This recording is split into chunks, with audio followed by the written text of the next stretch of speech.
Hey everybody, welcome to another episode of As Father and Son. We are here today at Starbase 1552 Comics in Franklin, Tennessee with our buddy Dave Hernandez. He's the comics guy here. We're going to throw it down. We're excited to be here. Very excited. What's going on?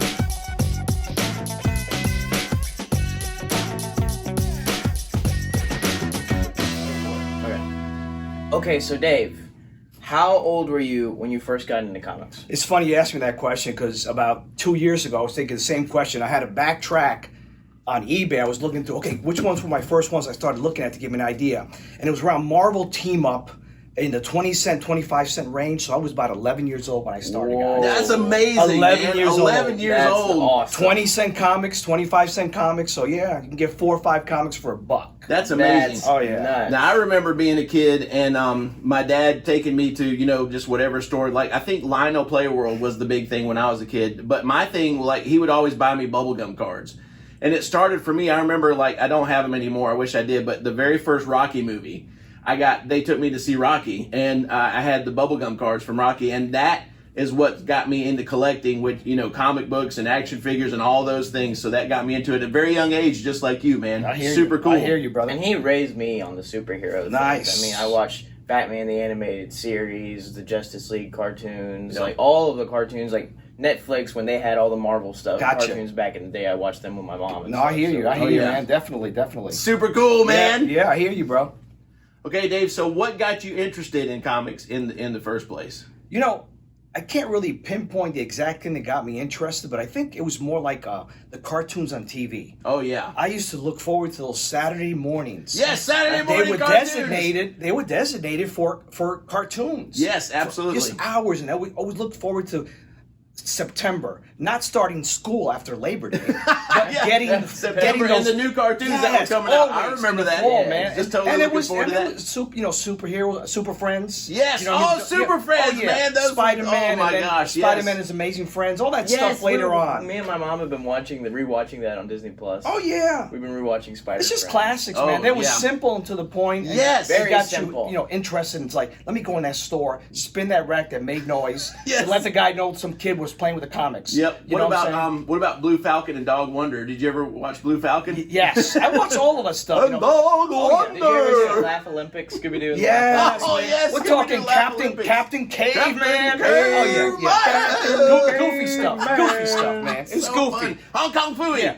Oh, definitely. Oh my bro. gosh, dude. Definitely. Hong Kong Phooey. Oh, yeah. One of the greats. Yeah. That is another thing that I've noticed when you said how simple the old cartoons were. Yeah. They were very simple and to the point, like, okay, the bad guy always had a plot, you always had the good guys to stop him in some way, form, Yeah. or fashion. Now it's like much more complicated and elongated storylines Oh, yeah. that they have. And much darker. Oh, a lot darker. Yeah, totally. It's like light and day. Yeah, straight absolutely. up, It straight really up, is. guys. Yeah. Well, since we're talking about Marvel, we are talking, like, you brought Marvel comics for us today, and since we're talking sir. about Marvel, I think the one day we were in the shop, we talked about Avengers Earth's Mightiest Heroes. Yes. That cartoon. Now, that's a modern cartoon that we thought was very well done. Yes. Not It was quite as incredibly dark. well done. No. But it felt more like old school cartoons, did. It did a nice job.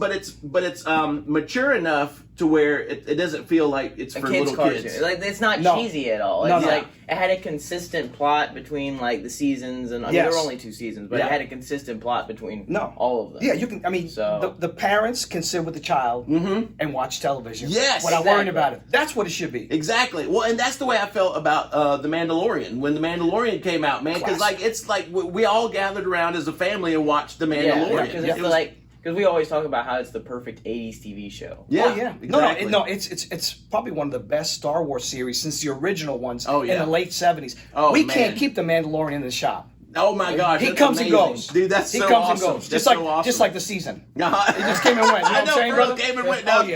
gone. Oh yeah. Hands down. Hands so down. fun.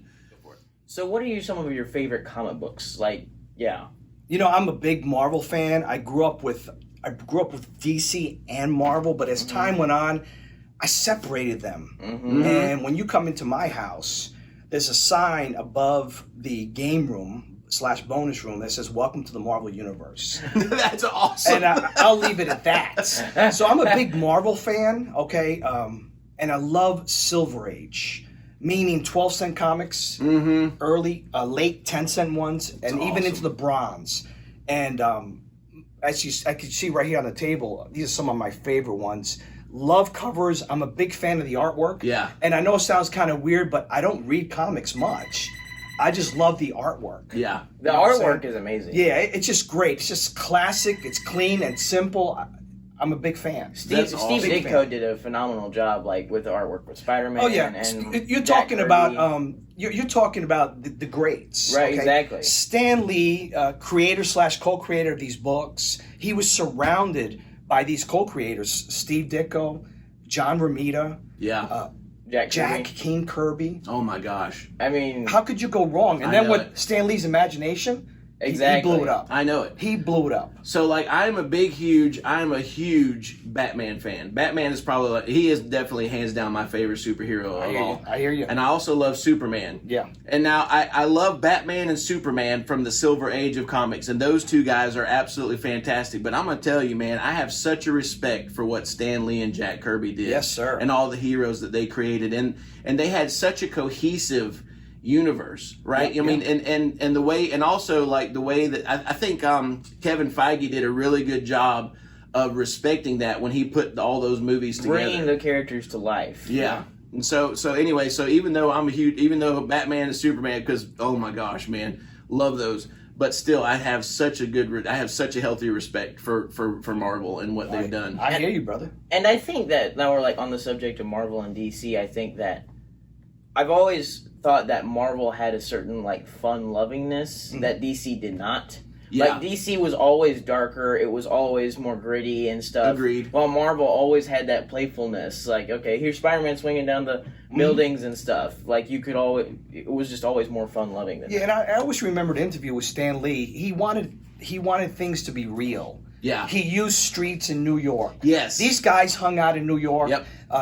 Peter Parker, teenager with problems. Exactly. I always remember I him love saying that. Yeah. I mean, Thor's got his issues here and back at home in Asgard. Yes, exactly. You see, he had to patrol both of them. Yep. So it was real to him. Yeah, and I mean, and talking about New York, I mean, you got Captain America, Yeah. who's from Brooklyn. Yep. Then you got Spider-Man, who's from Queens, and these actual places, and so Yeah. it helps people relate to that a lot more. Daredevil, Yeah, Hell's Kitchen. yes, exactly. You know what I'm saying? So Mhm. yeah. Totally, I man.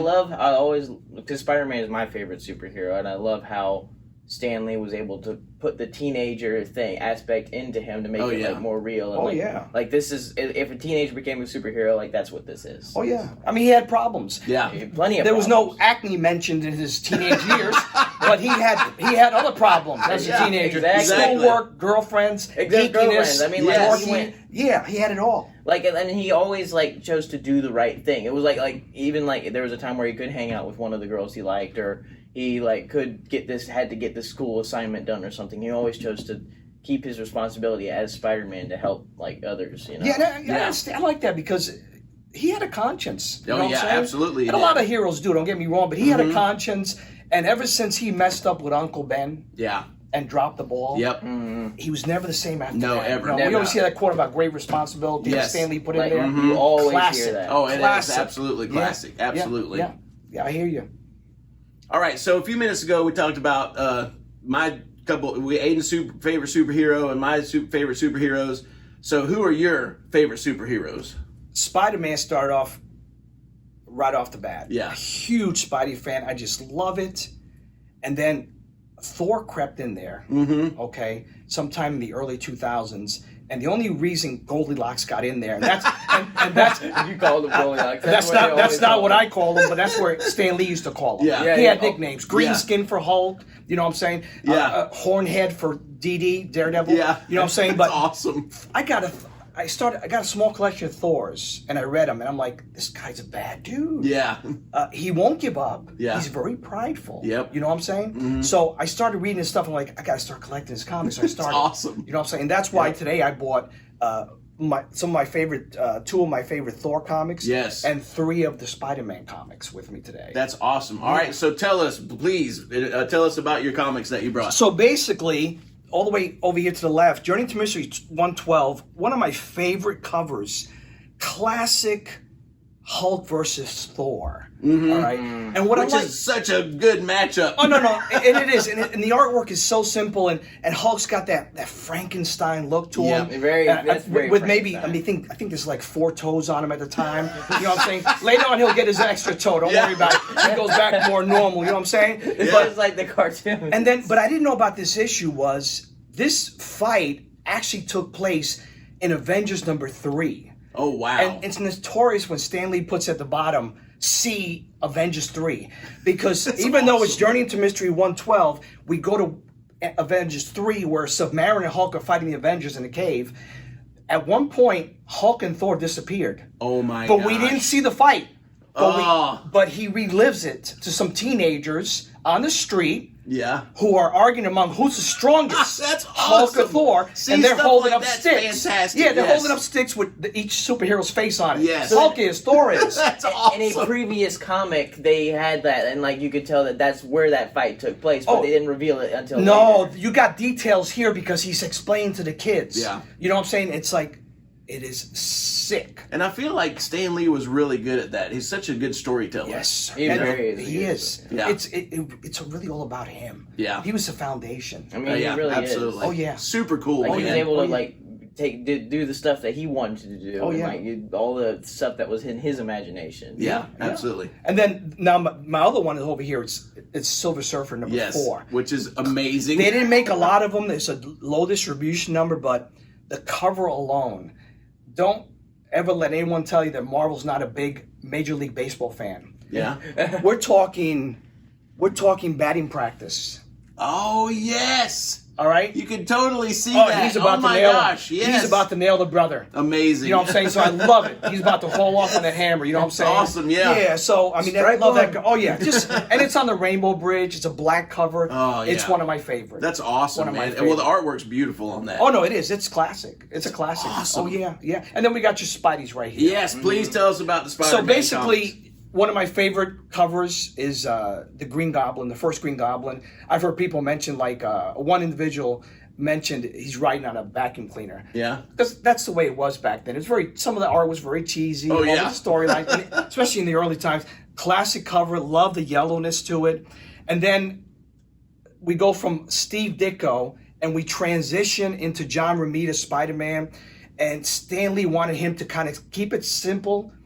Don't let the customers know that something's going on. It's a big change from one Spider-Man to the next. Mm-hmm. You know what I'm saying? So that takes place in these comics, and he transitions over and he makes it his own person. And that's so why I cool. also bought in when he fights Luke Cage, which is also the funeral issue of Amazing Spider-Man 123. And in that book, you just get to see a really good idea of what John Romita's Spider-Man looks like. Yeah. And I just love his Spider-Man. It's one of awesome. my favorite. One of my favorite. That's the coolest, man. Yes, sir. So we heard you talking about how Stan Lee like created Thor. Like, what was the origins of that? A lot of people don't know this. I actually did a little research and found out a quote from Stan Lee. Yes, please. This is going Please to give blow us you that. away, and because it got me excited. But bear with me. But Yeah. this is what he says.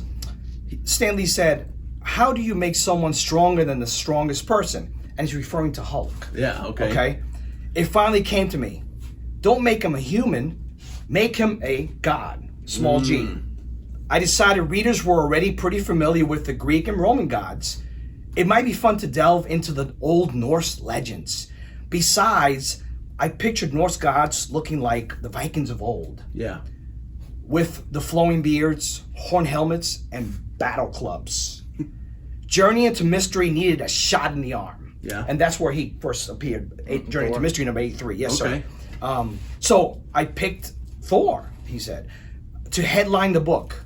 After writing an outline depicting the story and the characters I had in mind, I asked my brother, Larry Liebers, his brother, Yeah. to write the script because I didn't have time. And it was only natural for me to assign the penciling to Jack Kirby. Oh my gosh, that's the coolest, Yeah, man. so that's what, and I keep thinking of that book where Hulk versus Thor. Yes. And I did forget to mention, guys, this is awesome. He asked his father Odin to give him the power not to turn back, because if he drops his hammer for a minute, Yeah. he turns back into Don Blake. The human Don Blake, the fragile Don Blake. yeah. Okay. He wanted to take on Thor without the hammer, one-on-one. Oh my And gosh. his father granted him the power, and he took him on one-on-one without the hammer. That's crazy. Come on, man. Come on. Thor took on Hulk without the hammer? There was no need for it. Oh my There was no need for word. it. So it was a classic. It really That is was, man. fantastic. I recommend people get that book. Yeah, Yeah. that's Oh, yeah. that's a good one, man. That sounds Definitely. like a great story. Definitely. All right, so a little bit ago we talked about how like you really like the Silver Age of comics. So tell us, like for you, what are the biggest differences in the comics of old and then comics now? All right. So this is not going to hit everybody, right? But I'm just being honest. Yes, we like honesty. Yeah. So, when you got into these golden age and then you went into silver, so you went into the 40s, the 50s, 60s, 70s. Something happened after the Bronze Age of comics when you went into the copper, late 80s and into the 90s to present time, even more so. Yeah. Again, I think we mentioned a light to dark before. That's probably have to describe it to them right now. We went from light to dark, from simple to very complicated in the sense of, I personally don't like what's going on with the modern comics. Yeah. They're darker. Yeah. I think they depict women in a wrong way. Yeah. Okay. Yeah.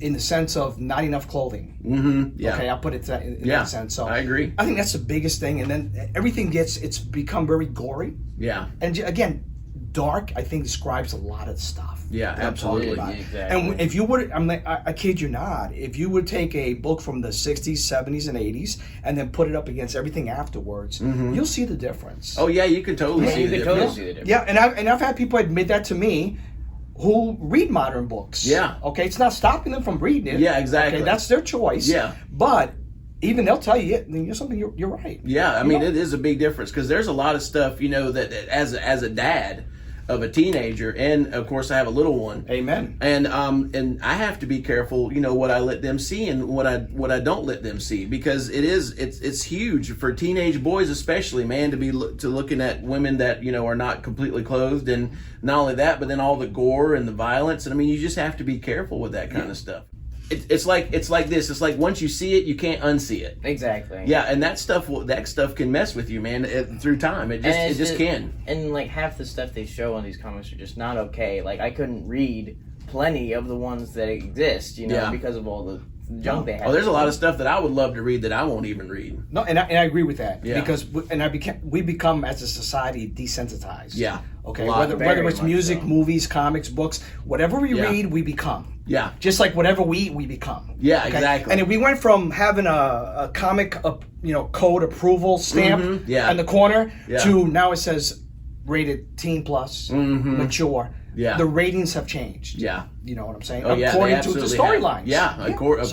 Yeah. Yeah. It's crazy. Because they used to have that symbol back in the day that they would put on the comics that says okay, this one's to this or this one's to that. I remember watching a documentary or Oh something. yeah, that was serious about stuff. Yeah. And so I guess they scrapped the ones that were too much of that, and then they just stuck with the ones that were okay and stuff. Yeah. Okay, everybody, thank you so much for hanging out with us at Starbase 1552 Comics. I will put all their info in the description of this video so you can come visit them. Thank you so much, Dave, for being with us. We appreciate you guys watching. And do you have any last words? Enough said. I can tell you my life is great, make you think it's magical. I can tell you I would.